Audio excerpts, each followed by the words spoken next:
할렐루야. 하나님 앞에 찬양 감사를 드립니다. 마태복음 9장에 있는 말씀 가지고 교회는 무슨 일을 하는가? 말씀 듣기 전에 우리 하나님 사랑합니다 한번 고백하겠습니다. 하나님 사랑합니다. 시작. 예일교회도 사랑합니다. 시작. 교회는 무슨 일을 하는가? 여러분, 우리나라의 제일 큰 전자회사, 세계적인 회사인 삼성전자에서 뭘 합니까, 여러분? 텔레비전을 만들고, 냉장고를 만들고, 또 가전제품을 만들어서 우리가 생활에 편리 쓸 수 있는 그런 물건을 만드는 것처럼 하나의 기업이 그런 일들을 하면서 사회 발전과 삶의 편리성을 가져오고 있습니다. 물론 그 물건을 돈을 주고 사서 우리가 쓰지만 어쨌든 잘 만든 물건을 통해서 사람들은 삶과 편리를 얻고 살아갑니다. 우리 일반적으로 세상을 살면서 우리 주변에 보면 교회가 참 많습니다. 그렇죠? 교회들이 도대체 뭘 하는 곳인가? 교회가 뭘 하는 것인가를 궁금해서 찾아오는 사람도 있고 또 교회에 돌아보는 사람도 있습니다. 또 교회 다니는 사람들 중에는 많은 사람들이 우리 교회가 아닌 다른 교회는 뭘 하는가 궁금해하고 또 찾아가서 보는 데도 많습니다.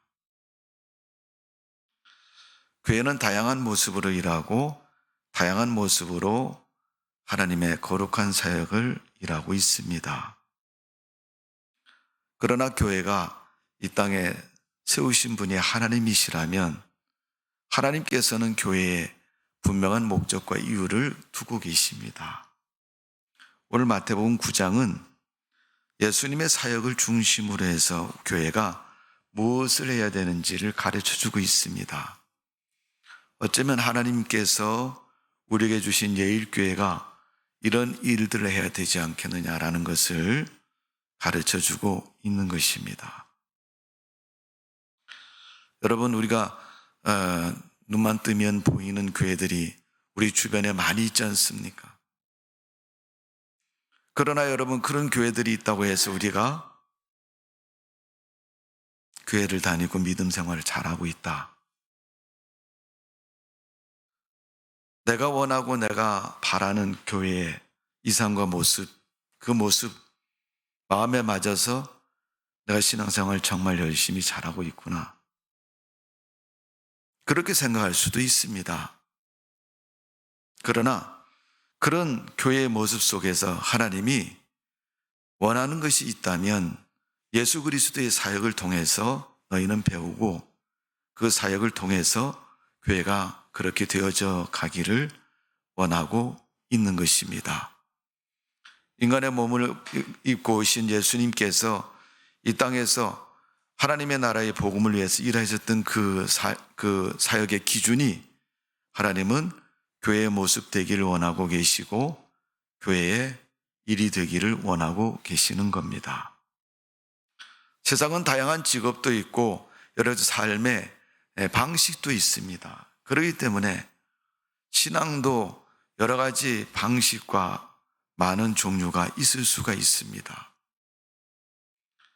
이것이 틀렸다 저것이 맞다 이런 그러한 구분되어지는 것도 중요한 문제겠지만 교회가 하나님의 교회 성전이 주님의 거룩한 사역을 위해서 일하고 있다는 사실을 우리가 기억하고 또 우리가 어떻게 지금 열심히 하나님의 교회를 섬기고 신앙생활을 해오고 있는데 그 해오고 있는 신앙생활을 정말 주님이 인정하는 가치 있는 일이 되기를 원한다면 우리는 예수님의 그 공생의 사역을 한번 생각해보고 우리 교회도 우리 믿음도 나의 믿음도 그런 모습이 되어져야 되지 않겠느냐라는 것을 생각해보고 거기에 초점을 맞추고 그런 믿음의 삶이 우리의 신앙의 삶이 되어져야 될 줄로 믿습니다.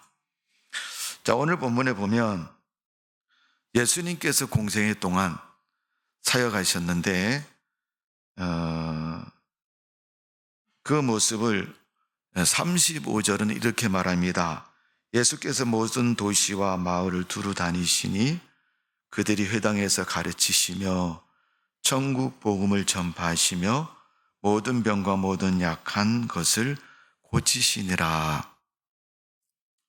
예수님이 두루 다니시면서 어디에서 가르치세요? 회당에서 가르쳤다.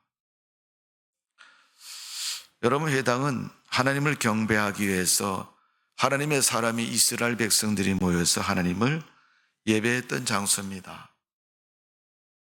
구약의 아브라함은 상수리 나무 아래 또 하나님께서 가라고 한 그 당 위에서 돌로 단을 쌓고 거기에 하나님을 경외했다, 경배했다라고 말하고 있습니다. 그런 아브라함의 신앙을 우리가 기초로 해서 본다면 아브라함 때는 단이라는 표현되어 있지만은 이스라엘 백성들이 바벨론의 포로 이후에 자기 나라로 귀환하고 그들의 신앙이 다시금 정리가 되어질 때 그들은 바벨론에서 하나님 앞에 예배를 드렸던 그 모습대로 본국에 돌아와서 연장선 아래서 예배를 드리고 하나님을 경외했습니다. 그런 그들이 모였던 예배 초소가 바로 회당이라는 곳입니다. 무교의 주의를 말하는 사람들은 아무 데서나 예배를 드리면 되지 뭐 꼭 교회까지 가야 됩니까? 이렇게 말할 수 있습니다. 그것도 시간을 딱 맞춰가지고 거기 가서 예배를 드려야지 꼭 예배를 드린 거라고 생각이 됩니까? 만약 우리가 그렇게 생각하고 그렇게 여긴다면 우리의 신앙이 예수 그리스도의 사역의 의미를 나는 그렇게 생각하지 않아. 예수님이 그렇게 하시든지 말든지 난 내가 원하고 좋아하는 대로 할 거야 라고 생각하고 말하는 거하고 똑같습니다.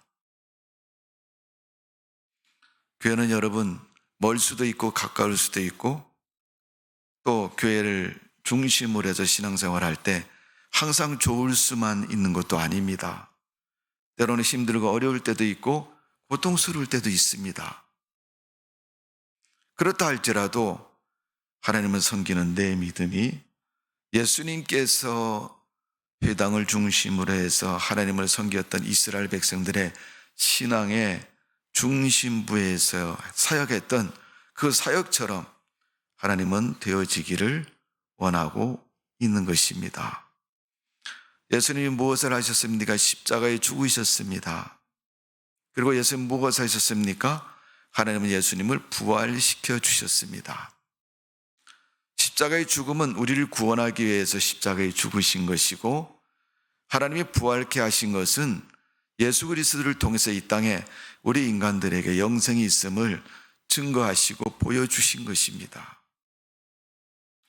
그래서 고린도전서 15장의 부활에 대해서 장황하게 바울의 서신 속에 말하고 있고 사실은 설명이 쉽지를 않은 그런 사건입니다. 그러기에 어쩌면 그렇게 열심히 또 하나님의 말씀을 설명하고 있습니다. 오늘 마태복음 4장 23절에 보면 예수께서 이르시되 다른 동네들에서도 하나님 나라의 복음을 전파하여야 하리니 나는 이 일을 위해서 보내심을 받았노라. 그렇게 말씀하고 있습니다. 예수님이 이 땅에 오신 것은 세상을 구원하시기 위해서 오셨습니다. 근데 그 구원의 목적을 이루기 위해서는 반드시 해야 되는 것이 바로 십자가의 죽음인 것입니다. 너 죽어라 내가 살 테니까. 그러면 여러분 죽겠어요 안 죽겠어요? 미쳤다고 내가 죽습니까? 우리는 반박을 할 것입니다. 그러나 그 십자가가 하나님의 뜻이라고 고백한 예수님은 십자가에 기꺼이 그 사명을 감당하셨습니다. 원래 여러분 교회가 세상에 있는 이유는 주님의 거룩한 사역을 위해서 있는 것이 교회입니다. 구원을 이루기 위해서 있는 것이 교회라는 얘기입니다. 우리가 전도하는 이유는 무엇에 있습니까? 구원하기 위해서 있는 겁니다. 옆에 사람이 구원을 받든지 말든지 상관이 없으면 전도할 생각도 할 필요가 없고 전도할 이유도 없을 것입니다. 그러나 예수님께서 십자가에 죽으신 것처럼 그 거룩한 구원의 목적을 이루시기 위해서 우리가 교회의 사역이 있는 것이고 우리가 교회에 속해 있는 성도로서 그 교회의 사명을 감당하는 것입니다. 지금도 하나님은 천국 복음을 전하고 복음을 전파하는 그 교회를 쓰시고 역사해 주시는 겁니다. 그래서 교회는 전도하는 일에 교회가 필요한 것이고 또 교회가 해야 될 일이라는 것을 분명히 가르쳐 주고 있는 것입니다.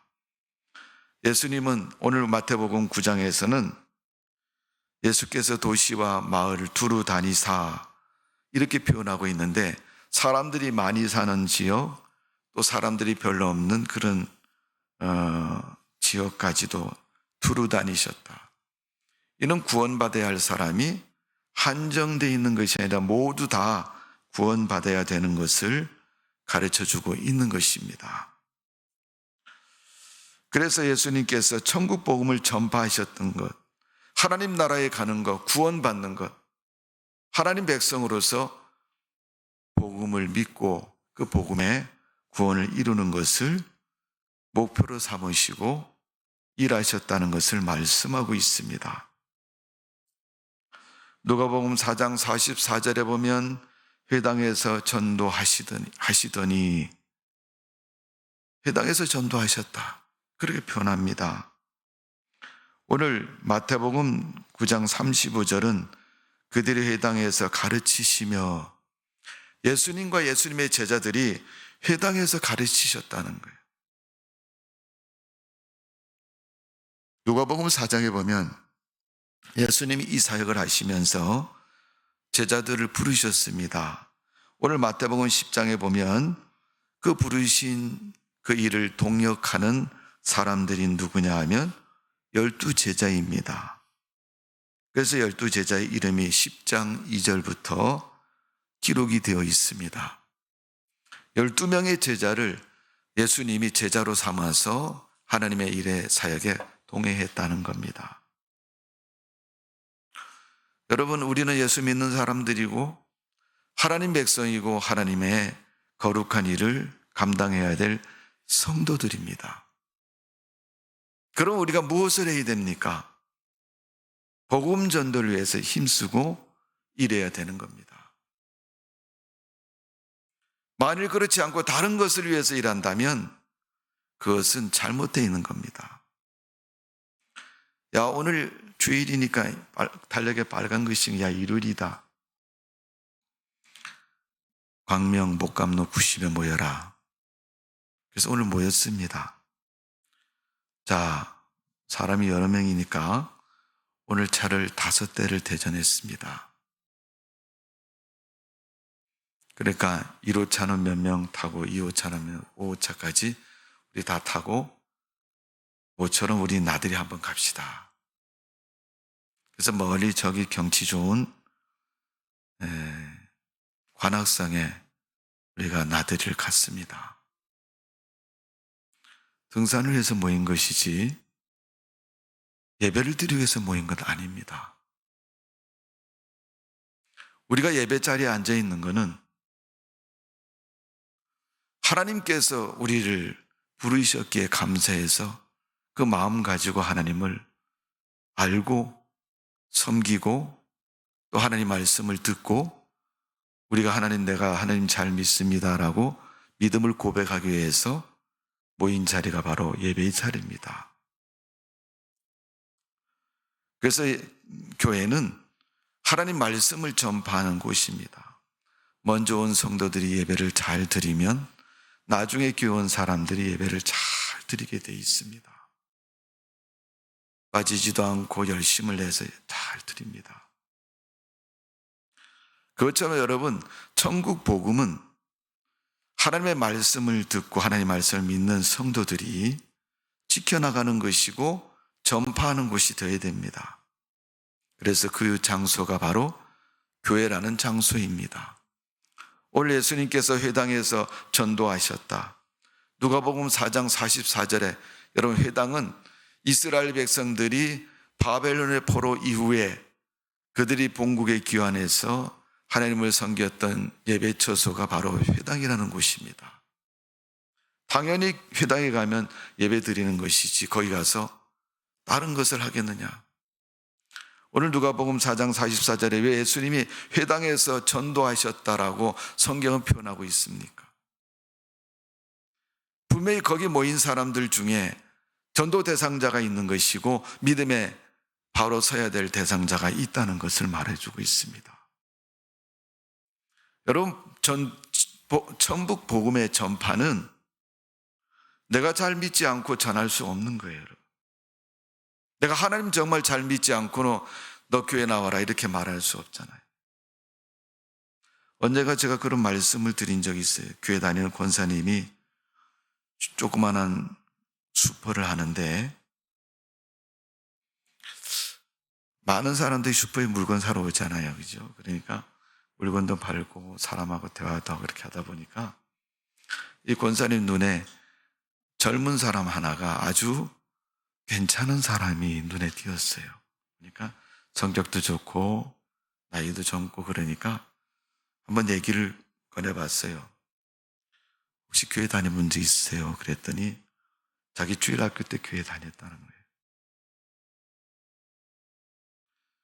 그러면 이 권사님이 하나님에게 바로 그러죠. 하나님의 자녀였군요. 이렇게 얘기를 하면서 근데 지금 교회 안 나가시냐고 묻죠. 어찌해서 안 나가게 됐습니다. 라고 얘기하니까 그럼 다음 주부터 우리 교회 가자고. 그래서 그 사람을 전도를 했습니다. 전도해서 교회 데리고 가서 등록을 시키고 새신자바 교육도 시키고 또 주일마다 열심히 교회를 다니고.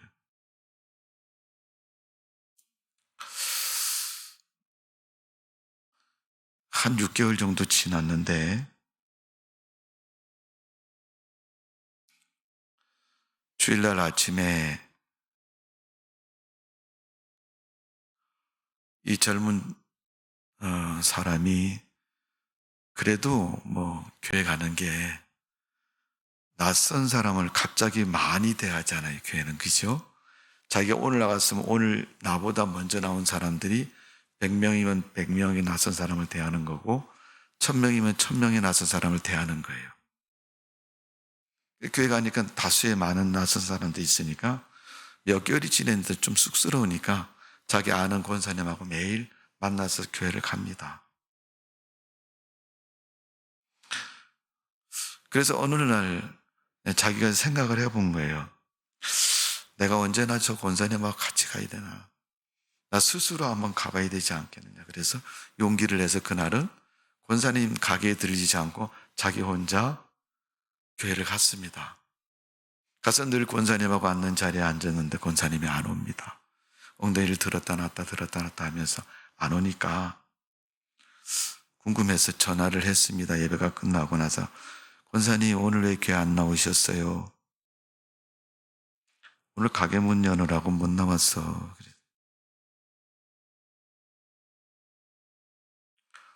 그분이 몇 개월 동안 교회는 빠지지 말고 열심히 나와야 되고 힘들 내가 도와줄 테니까 나와 같이 교회 가자.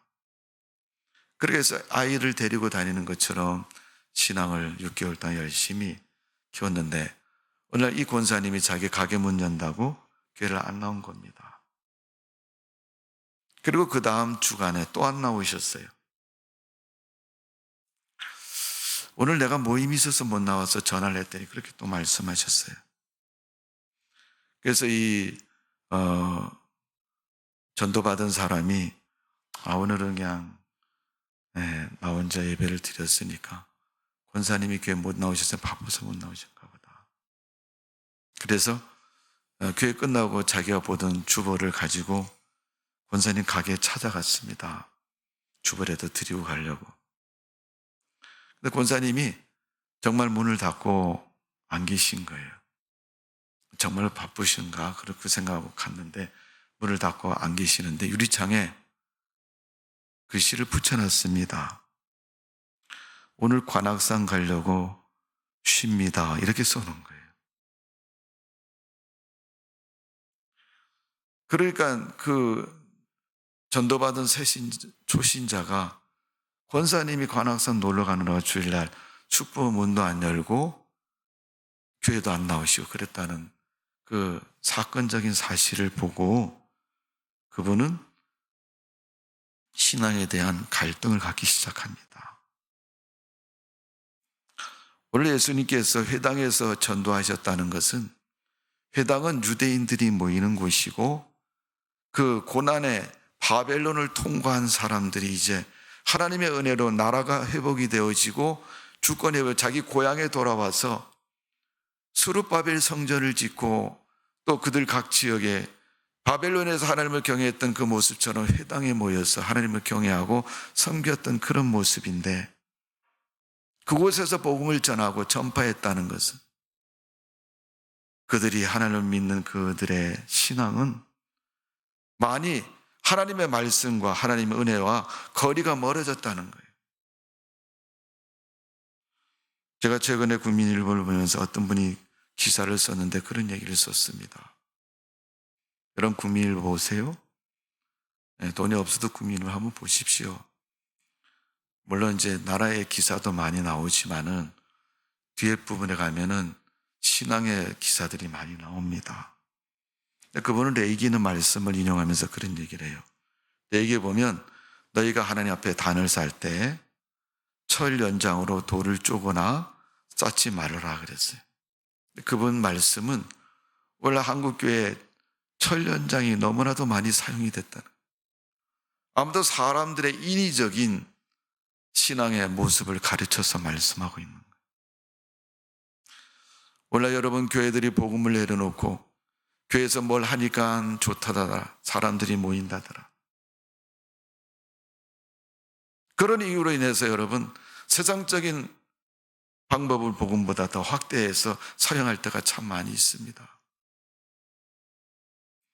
예수님께서 누가복음 2장 46절에 보니까 유월절 절기를 지키고 마리아와 요셉이 집으로 돌아가다가 3일이 지났는데 예수님이 없는 것입니다. 옆에 있어야 할 예수가 없어서 돌아보니까 어디 간 거야? 그래서 그들은 가던 길을 거슬려서 다시 예루살렘 성전으로 올라갔습니다. 성경에는 사흘 후에 성전에서 만났다 그렇게 표현하고 있습니다. 그런데 만난 그 예수님이 선생 중에 앉으사 그들에게 듣기도 하시고 묻기도 하셨다는 거예요. 어쩌면 교훈을 가르치고 논쟁 속에서 이건 이것이라고 하나님의 복음을 바로 가르쳐주고 있는 예수님의 모습을 발견하게 되는 것을 볼 수 있습니다. 오늘 여러분 천국 복음을 가르친다는 것은 복음을 전파하는 것을 의미하는 것이고 그 복음이 우리의 믿음을 통해 삶을 통해서 교회 생활을 통해서 세상 사람들에게 보여주는 것을 말하고 있습니다. 사람들이 처음에는 욕을 할 겁니다. 그 사람이 교회 다니는 사람인데 우리 개원인데 꼭 그만 빠져가지고 우리가 뭘 행사를 할 때 분위기가 망쳐지고 시끄러워진다고 생각할 수도 있습니다. 그래도 우리는 신앙을 잘 지켜야 됩니다. 우리는 안 믿는 사람에게 하나님을 가르쳐야 될 의무가 있습니다. 그게 교회의 사명이고 우리 믿는 성도들의 사명인 것입니다. 굳이 내가 누구를 전도하지 않아서 죄의식을 느끼거나 무엇을 행해갖고 죄의식을 갖는다는 그런 죄의식도 있지만은 우리가 선하고 바른 믿음으로 삶으로 말미암아 그 모습을 통해서 하나님의 복음과 진리를 세우는 것이 복음 전파의 성도의 모습이고 신앙인의 삶의 신앙의 자세라는 것을 우리는 꼭 기억해야 됩니다. 사람들이 모인 장소에는 꼭 인기가 있는 사람도 있고 그렇지 않은 사람도 있습니다. 그 입지를 이용해서 여러분 자기 존재를 드러내고 자기의 의식을 드러낸다면 그것은 곤란한 겁니다. 제자 양육으로 유명한 사랑의 교회에 옥하는 목사님 계실 때 그분이 세미나를 하면서 늘 한 얘기가 그겁니다. 여러분, 내가 목회자들을 모아놓고 세미나를 할 때 하는 얘기가 여러분, 제자 훈련은 주님의 명령이고 말씀을 정말 잘 가르쳐서 바른 신앙인으로 우리 교인들을 세워야 되는 신앙의 지도자들입니다. 근데 중요한 게 뭐냐? 제자를 삼는데, 제자로 세우는데 예수님의 제자로 세워야지 내 제자로 세우지 말라는.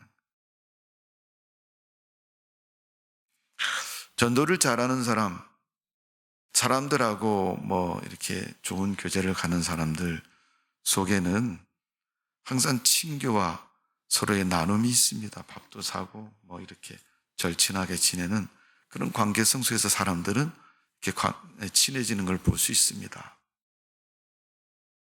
만일 내가 누구랑 친하고 가까운 사이가 되면 그 사람을 내가 그리스도인으로서 그 사람은 뭘 걱정해요? 신앙을 걱정해야 되죠. 그 사람은 믿음을 걱정해야죠. 그 사람이 돈을 버느냐 못 버느냐 그것도 걱정되지만 그 사람이 아픈가 안 아픈가도 걱정이 되지만 그 사람이 천국 가느냐 못 가느냐도 우리가 그 속에서 반드시 걱정하는 모습이 되어져야 될 것입니다. 예수님은 도시와 농촌에서도 전도하셨고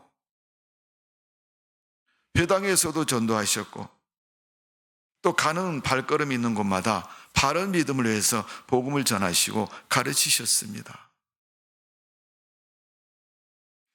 입으로 전도하는 것도 전도이지만 믿음을 가르치고 보이는 것, 가르치는 것도 바로 중요한 전도의 모습입니다.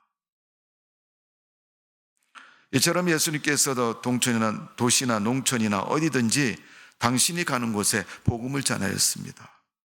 특별히 복음을 전한 사도행전에 보면 빌립이라는 사람의 이야기가 나옵니다.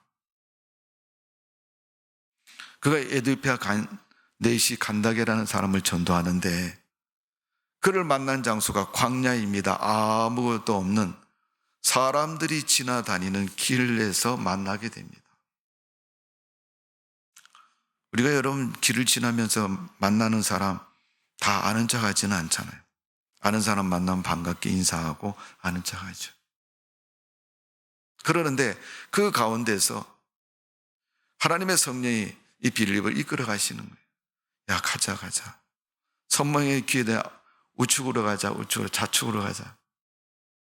그를 인도하셔서 발걸음이 머무는 곳에 그곳이 뭐냐, 광야라는 곳입니다. 아무것도 없는 허허벌판에 문득 그의 발걸음을 멈추는 곳에 한 사람을 만나게 됐는데 에디오피아 네시입니다. 근데 그 사람이 이사야 말씀을 읽고 있는 것입니다.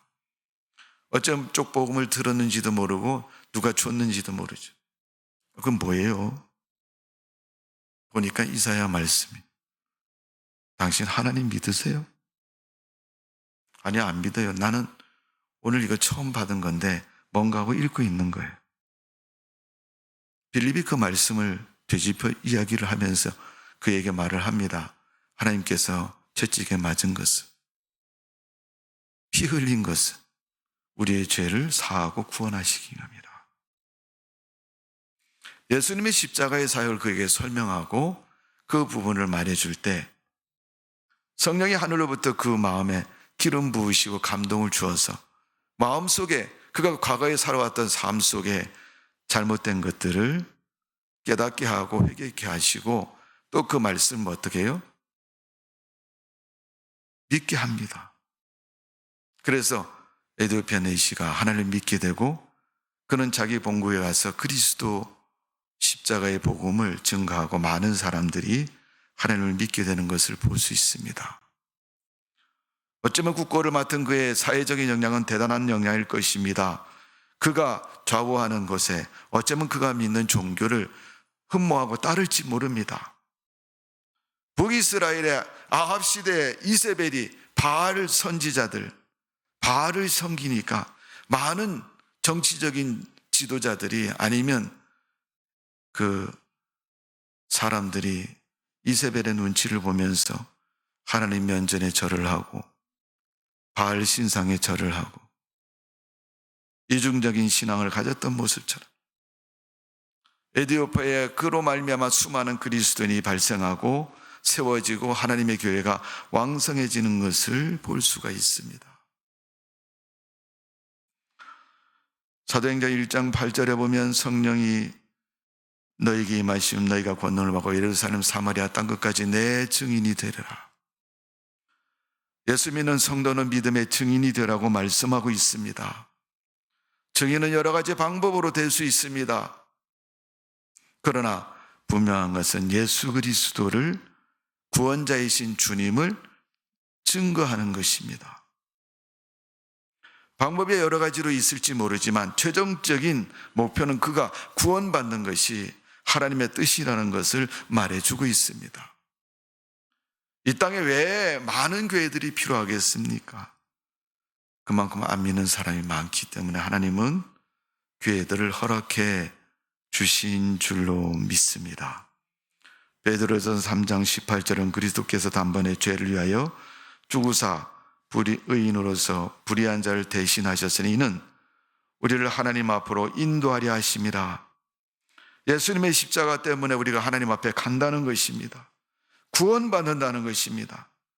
육체로는 죽음을 당하시고 영으로는 살리심을 받으셨으니 하나님이 우리를 살려주신다고 말씀하고 있습니다. 믿음의 죽음을 두려워하는 자들에게 다시금 하나님이 용기와 힘과 권능을 주시는 줄로 믿습니다. 죽음은 죽으리라고 고백했던 에스더의 그 신앙처럼 우리가 믿음을 위해서 하나님의 사람으로 전도자로 살아가면 하나님은 우리를 통해서 오늘도 큰 일을 이루시고 역사해 주시는 줄로 믿습니다. 사도행전 8장에 보니까 그 흩어진 사람들이 두루 다니며 복음 말씀을 전파했다. 그렇게 말씀하고 있습니다. 사도행전 6장에는 뭐가 나옵니까? 초대교회 7집사가 나옵니다. 7장에 가서는 순교자인 스베단 이야기가 나옵니다. 예루살렘 교회가 얼마나 핍박을 받았던지 순교자가 나왔어요. 스데반이 죽은 후에 사도행전 8장에 보니까 성도들이 살려고 다 도망을 쳤습니다. 교회 바깥으로 숨은 거죠. 그런데 8장에 보니까 그들이 흩어진 그들 삶에서 하나님의 말씀을 전했다. 전도했다는 겁니다. 여러분, 전도하는 일은 교회가 해야 될 일이고 우리가 그 일을 감당할 때 하나님이 우리 교회를 기억하시고 쓰시는 줄로 믿습니다.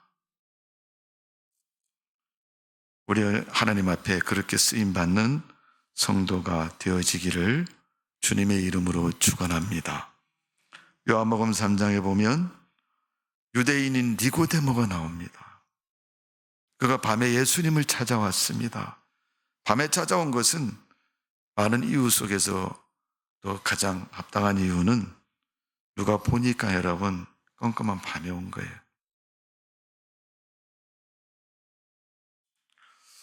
여러분, 도둑질하는 사람이 밤에 와요, 낮에 와요? 요새는 낮에도 많이 다닌대요. 예. 최근에 제가 뉴스를 보니까 요즘 우리 주변에 무인 점포라는 거 있잖아요. 사람이 없고 물건만 있는 거. 그 CCTV에 찍혀진 걸 공개를 하는 걸 보니까 젊은 청년이 가게 안에 들어오더니 연장을 가지고 그 무인 점포에 있는 금고를 뛰어갑니다. 여러분 CCTV에 있는지 다 알잖아요. 그래도 뛰어가고 갔습니다. 훔쳐간 거죠. 사람이 없다는 그러한 이유로 인해서, 누가 보지 않는다는 이유로 인해서 그는 하지 말아야 할 일을 서슴없이, 카메라가 달려 있어도 서슴없이 하는 겁니다. 니고데모가 예수님을 찾아와서 자기 동료인 유대인들의 눈길이 두려워서 예수님께 묻습니다. 예수님, 어떻게 해야 천국할 수 있습니까? 그때 예수님이 물과 성령으로 거듭나야 된다고 그렇게 말씀하시잖아요. 여러분, 예수 믿고 물 세례 받고 성령 세례 받아서 성령의 은사와 능력으로 가득해지면 하나님 나라의 백성이라고 말하고 있습니다. 성령 세례를 말하고 있는데 여러분, 성령은 감출 수가 없습니다. 술 먹은 사람이 여러분 아무리 술 안 먹은 척 해도 여러분 얼굴 빨개지는데 어떻게 숨길 수 있겠습니까? 담배 핀 사람이 여러분 아무리 안 피는 척 해도 냄새가 나는데 어떻게 안 피울 수 있겠습니까? 마약을 한 사람이 여러분 아무리 정신을 바짝 차리고 바른 정신을 갖고 있는 것처럼 보여도 마약의 성분에 의해서 육체가 함몰되어져 있는 그 모습을 스스로 주체할 수가 없는 것입니다.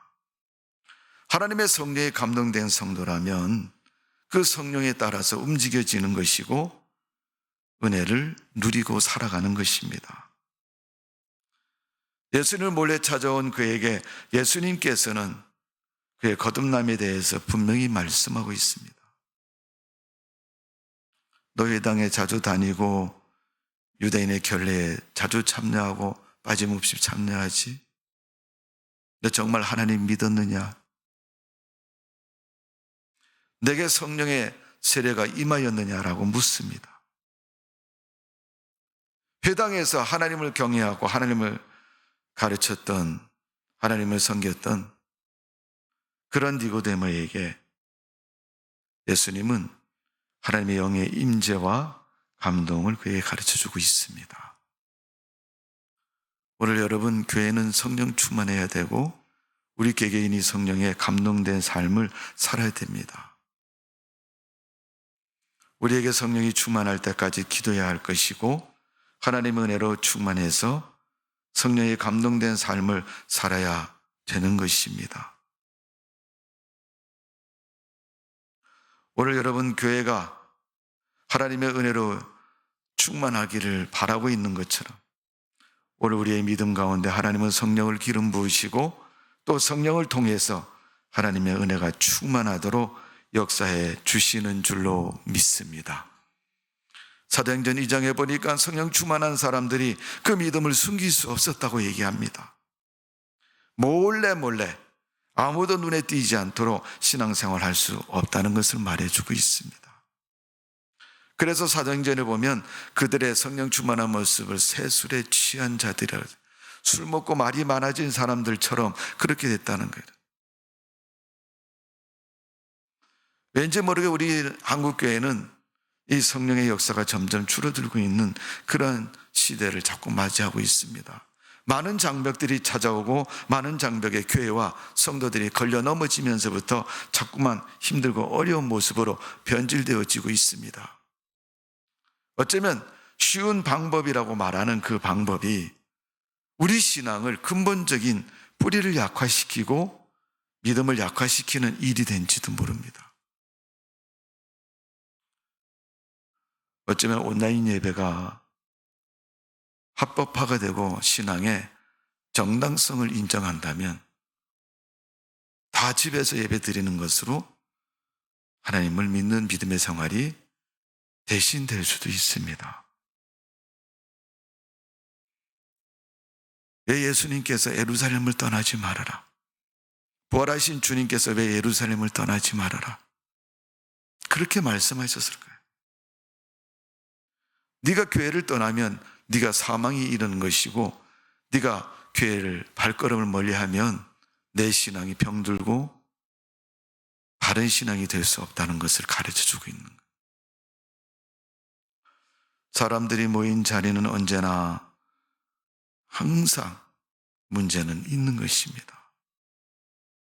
그 문제는 사람 때문에 생기는 것이지 하나님 때문에 생긴 것은 아닙니다. 그러게 우리는 하나님을 믿는 성도로서 마치 내가 하나님 때문에 교회 안 나가는 것처럼 생각하고 잘못된 이유를 마음속에 가지고 있다면 그것은 믿음이 아닌 것이고 잘못 생각하고 있는 것입니다. 오늘 예수님께서 봉사의 일을 하셨다라고 가르치고 있습니다. 35절에 보면 복음을 전파하시어 모든 병과 모든 약한 것을 고치시니라. 병과 약한 것을 고치시는 능력은 하나님의 능력입니다. 사도행전 1장 8절에 성령이 너에게 임하시면 권능을 받고라고 표현하고 있는 것처럼 성령의 능력이 임하였다는 것이고 성령의 능력이 나타났다는 것입니다. 요한복음 13장에 있는 말씀처럼 예수님이 물과 성령으로 거듭나야 된다. 그게 뭐예요? 그랬더니 물 세례 받고 성령 충만하면 된다. 그러니까 여러분, 물 세례는 교회에서 베푸는 세례 아니에요. 어째서 교회 나가다 보니까 세례 받으세요. 그게 뭔데요? 하나님 믿는 사람은 세례 받으셔야 됩니다. 구원의 증표이고 하나님 백성의 증표입니다. 맞죠?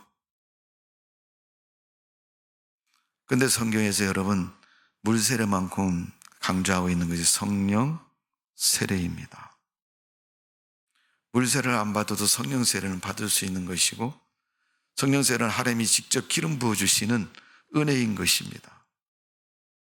물 세례는 목사님을 통해서 세례 예식을 받을 수 있지만은 성령 세례는 하나님께서 영으로 말미암아 감동으로 권능으로 주는 것이 성령 세례입니다. 고린도 교회 사도 바울이 편지를 쓰면서 디모데에게 또 여러 가지 베드로에게 또 고린도 교회 사도들에게 편지를 쓰면서 여러 가지 교훈을 합니다. 그런데 교회에 사역자 중에서 아볼로라는 사람이 있는데 아볼로에게 편지를 썼더니 아볼로가 뭐라 그러냐면 나는 성령이 있음도 알지 못한다 그래요. 듣지도 못했고 성령 충만을 받아보지도 못했다.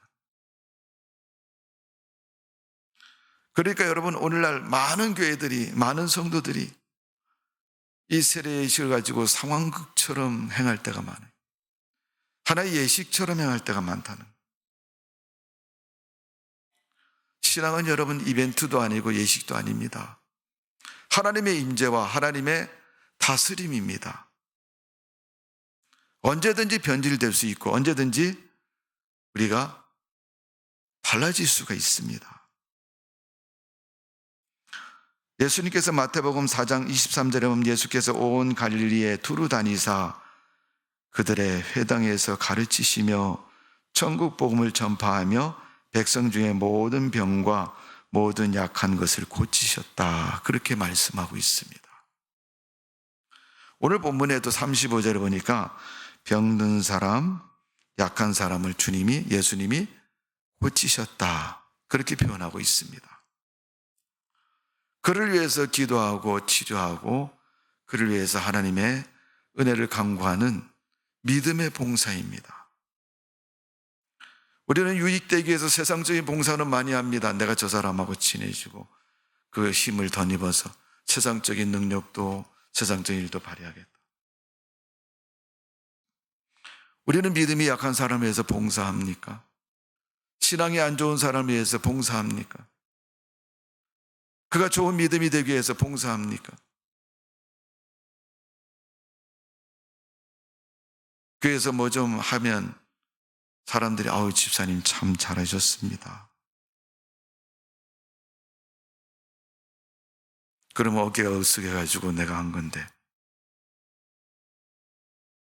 오죽하면 예수님께서 너희가 세상에서 박수를 받으면 하늘나라에 상급이 없다고 말씀하셨겠어요. 여러분 믿음은 십자가의 삶입니다. 고난과 어려움 속에 우리가 살아가는 것이 믿음 생활입니다. 아무도 안 알아주지 않고 아무도 얘기하지 않을 수 있는 것이 십자가의 삶인 것입니다. 예수님도 재판 받으실 때 3번 재판 받으셨는데 그때 정말 예수님의 옆에서 있었던 사람은 거의 없습니다.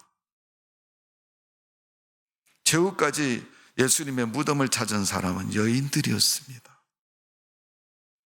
수제자라고 말하는 베드로도 3번 부인한 사람이 되었습니다. 목숨 앞에서. 우리는 돈 앞에서 믿음 버릴 때도 많고 감정과 기분에 의해서 믿음 버릴 때도 많고 내가 유익된 것을 쫓아가기 위해서 믿음 버리는 것도 참 많습니다.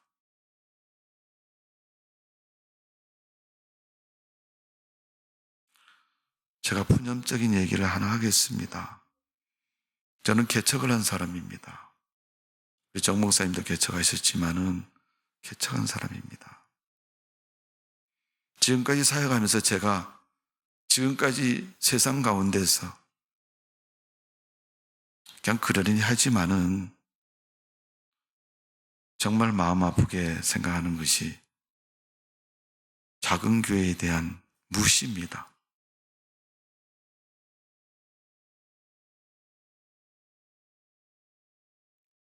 여러분도 그렇게 생각하십니까? 저 몇 명 나오지 않는 교회라면 우리 교회 정도 돼야지. 그러면서 큰 소리 폼 잡고 다니는 그런 분들 만나면 기분이 상합니다. 솔직히 말씀을 드려서. 제가 우리 교회를 열심히 전도해서 키워서 큰 교회를 만들자. 그런 의미에서 말씀을 드리는 건 아니에요. 처음부터 바른 신앙 가지고 거짓 없고 진실한 믿음으로 우리가 하나님을 섬겨보자는 거예요. 신앙생활 해야 된다는 거죠. 그리고 그 믿음이 교회가 커지고 삶이 부유해지고 우리의 모습이 세상적인 사람들 속에서 좀 이렇게 올라가면 그때도 하나님 정말로 처음 믿을 때처럼 그런 믿음을 가지고 우리가 주님을 믿고 헌신하고 따르는 그런 성도의 모습이 되어져야 되지 않겠느냐 이런 얘기입니다. 갈라디아 교회 갈라디아서 2장 20절에 보면 내가 그리스도와 함께 십자가에 못 박혔나니 그런즉 내 속에는 그리스도께서 사시는 것이고 예수님으로 말미암아 세상을 살아간다고 말하고 있습니다. 믿은 후에 우리는 주님과 동행하는 삶이고 주님처럼 우리가 살아가야 되는 것이 성도의 삶입니다. 하나님이 원하는 교회라면 그런 성도들이 모여서 예배를 드리고 그런 성도들이 모여서 교회를 사랑하는 마음으로 주변에 안 믿는 사람 데려와서 같이 예수 믿자 이렇게 말하고 그렇게 이야기하는 교회일 것입니다. 누가복음 10장에 보니까 선한 사마리아 이야기가 나옵니다. 거기에 제사장도 레인도 나오고 또 부자도 나오고 다 나옵니다. 그러나 사람 취급도 받지 못하는 사마리아인이 그를 그 피 흘림에서 건집니다. 교회가 봉사하는 일, 교제하는 일, 믿음을 지키는 일이 바로 되어졌을 때 이 선한 사마리아인 같이 그렇게 살아가는 성도가 되어져야 될 줄로 믿습니다. 하나님께서 세우신 교회가 원하는 일이라면 구원을 위해서 일하고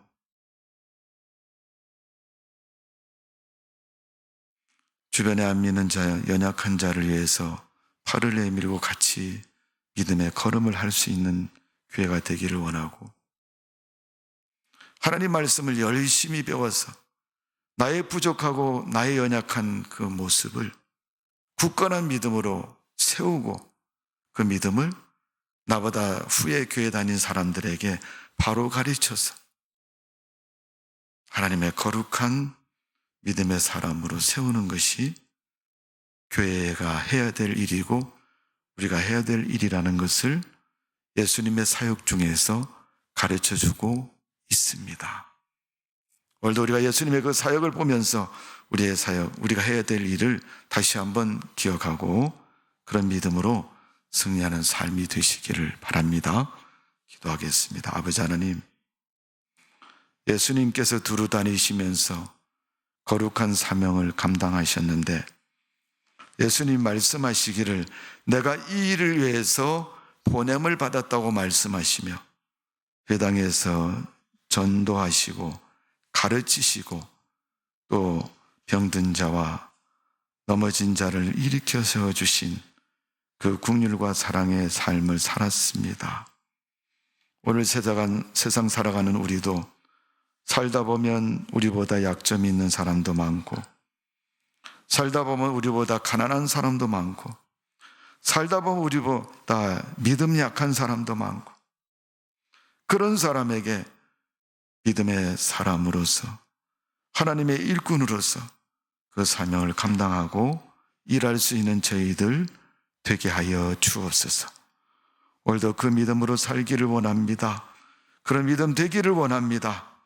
하나님께서 용기를 주시고 자신감을 주시고 일할 수 있도록 축복하여 주옵소서.